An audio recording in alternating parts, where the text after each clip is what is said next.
If you want to learn how to access the generative AI option in Grammarly, you're in the right place. In this quick tutorial, I'll show you exactly where to find the setting, how to turn it on or off, and how to make sure your Grammarly account is set up the way you want. This is a simple process, but it can be confusing if you don't know where to look, so I'll walk you through it step by step. And if this video helps you out, make sure to hit that like button and subscribe for more easy software tutorials just like this.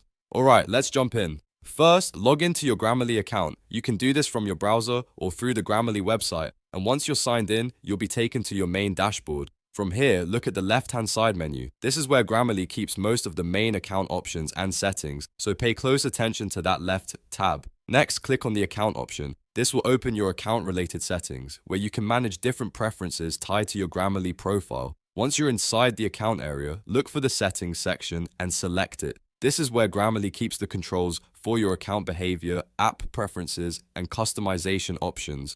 Now that you're in settings, find feature customization.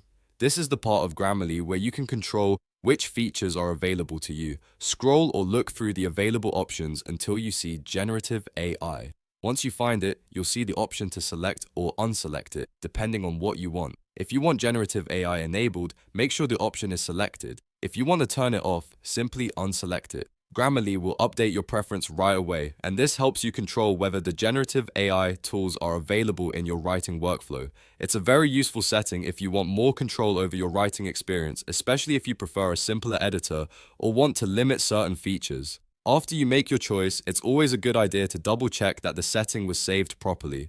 Go back and confirm that the generative AI option is set the way you want it.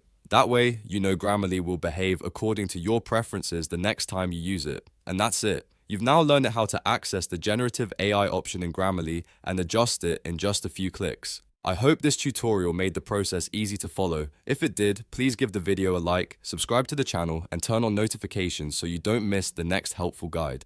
Thanks for watching, and I'll see you in the next one.